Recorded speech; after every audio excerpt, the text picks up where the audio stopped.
Mañana hay elecciones nacionales, no solamente presidenciales, pero por eso Sergio Wisniewski, que es nuestro columnista, es especializado en historia, me dijo, vayamos al Congreso. Y vinimos al Congreso y ahora me tiene parado acá y me quiere contar. Antes de entrar, me dice, te tengo que contar algo porque esto era conocido como ¿qué? Este terreno, que era un baldío, se llamaba el Hueco de los Olivos. Ajá. Y en 1889 empiezan a proyectar hacer un congreso, pero hacer un congreso como la Argentina se pensaba a sí misma, un congreso que tenía que ser a la altura del de Washington o de París. Ajá. Lo que existía desde 1864 era un congreso más chiquitito en diagonal con la Casa Rosada. Y cuando hicieron esto lo hicieron pensando también en la Avenida de Mayo que se iba a construir, que es como una especie de idea de que se une la Casa de Gobierno con el Congreso por medio de una avenida. Esto lo empiezan a construir en 1890 más o menos, lo terminan en 1906, hasta Lola Mora había hecho unas figuras muy interesantes, pero la pacatería de la época dijo que no porque eran cuerpos femeninos desnudos. Eso hoy en día lo pueden ver en la Casa de Gobierno de Jujuy. Antes de entrar y que me expliques un poco más sobre desde cuándo se vota, quiénes votan, cuándo empezó a votar la mujer, etcétera, me interesa preguntarte, como muchas veces la democracia estuvo interrumpida en la Argentina, ¿qué pasaba con el Congreso?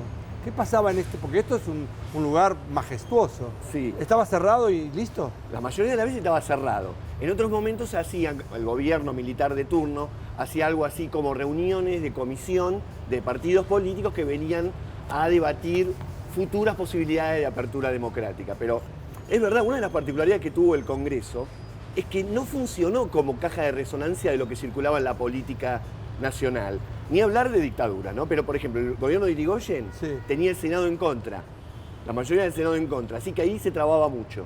Perón, como ya vamos a ver, tenía todo el Senado a favor.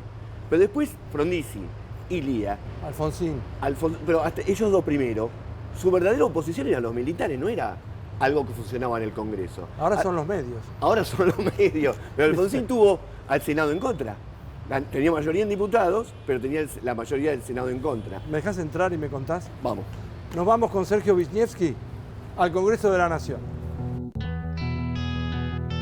Torrego le invitó la botinista. El archivo le hizo esa cargada, se apartó del bicho y lo mandó a prisión. Pero eso es cierto, eso no.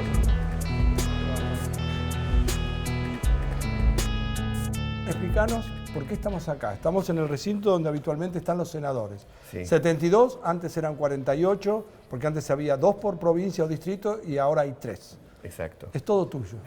Bueno, estamos acá porque el domingo también se vota diputados y senadores. Mañana. Exactamente. Y se renueva de senadores 1/3 de la Cámara. Ajá. Y de diputados la mitad. Bien. Y te voy a hacer una pregunta. ¿Sabes lo que es esto? No. Veo que hay una caja, pero no, nada más que eso veo. Esto Genuinamente veo una caja. Sí, es una caja. Sí. Es una urna. Es la urna que se utilizó luego de la ley Sáenz Peña, que es de 1912, Sí. en 1916, cuando ganó Hipólito Yrigoyen en las elecciones. Pero esta verdaderamente pertenece, o sea, ¿está en algún museo? Sí, acá, en el Congreso. Bien, te la prestaron. Me la prestaron, la tenemos que Pero lo que no devolver. entiendo es lo siguiente, ¿y dónde está la...? Porque tiene que haber alguna endija, alguna... Acá. Qué difícil que la votaron en esa época.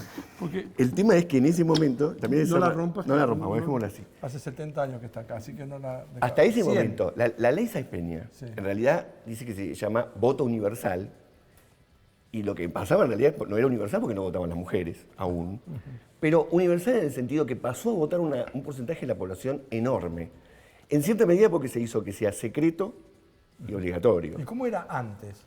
antes. La ¿Se Argentina... votaba el que quería o el que podía? ¿Cómo era? Porque hay lugares en el mundo en donde no es obligatorio el voto. Exacto, no era obligatorio. No era obligatorio. No era obligatorio, pero al mismo tiempo la Argentina tuvo una peculiaridad que no existió en el resto de Latinoamérica, que es que el que se anotaba votaba. Ajá. Nunca hubo voto censitario, no es que votaba el rico y el pobre, no, eso no ocurrió.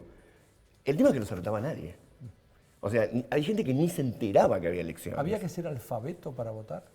No, no era una condición. No era una pero ¿cómo se condición. anotaba alguien que no sabía cómo anotarse? Exacto. O sea, en las elecciones hasta 1912, lo máximo que participó de gente para votar fue un 2%. Pero en realidad el promedio va más abajo, a un 1%. Votaba muy poca gente y encima se votaba siguiendo como una línea de gente con matones que te apretaban, que te miraban muy bien lo que votabas. La cuestión es que En 1912, luego de una presión, de una política revolucionaria que hizo mucha presión, pasa a votar cerca del 70% Claro. de los empadronados, De los hombres. de los hombres, y por eso realmente ahí aparece una política electoral popular. Sin embargo, estamos hablando de que la mitad de la población argentina no estaba en capacidad para votar. Sí, no está- Entre otras cosas, decían que si una mujer votaba, se contaminaba de política y se hacía fea. ¿Y qué grado de representatividad? Pues si la elección era por el 2% de los candidatos, de los potenciales votantes, ¿qué grado de representatividad tenía? ¿No se discutía eso? Esto de que uno sienta, de que vota y un representante decide por vos, es una cosa que se tardó mucho en construirse. Ajá. Pensar que los que se juntan acá a debatir una ley te representan, nosotros lo tenemos naturalizado, pero la gente no sentía que pasaba para nada su vida por votar. En todo caso, sí sentía que pasaba por salir a la calle y presionar, lo que se llamó la política en las calles. Ajá. Eso que decís vos, el círculo tan estrecho de votantes, Sí. que se amplía en 1912, se vuelve a ampliar muchísimo en 1946, cuando llega el peronismo al poder, y más allá de que fue una larga lucha del Partido Socialista, los que lograron implementarlo y llevarlo a cabo fue el peronismo. ¿En qué momento empezó a votar la mujer? Empezó a votar en 1951. En 1951. Se decidió en el 46, empezó a votar en el 51. ¿Y cómo se votaban en toda Latinoamérica? ¿Cómo estuvo la Argentina respecto del resto de América para saber el voto obligatorio y el voto de la mujer? ¿Ya nosotros nos incorporamos a algo que pasaba en general o fuimos pioneros o nada? En el voto obligatorio, lo de 1912, fuimos bastante pioneros. En el voto femenino, Uruguay estuvo primero que nosotros, Ajá. pero siempre en política electoral muy a la vanguardia. Y muy a la vanguardia. Ya había muchos países que votaban en 1946, pero no todos. Inglaterra, por ejemplo, no hacía tanto que lo había implementado. Muy bien, estamos en un momento particular de la historia argentina. Mañana se va a empezar a votar, o sea que en menos de 24 horas el país todo va a estar en algún sentido atento a algo que está pasando y que seguramente va a tener incidencia aquí, en este lugar tan emblemático que es el Congreso de la Nación. Sergio Wisniewski es columnista de Científicos Industria Argentina y nosotros seguimos con el programa de esta forma.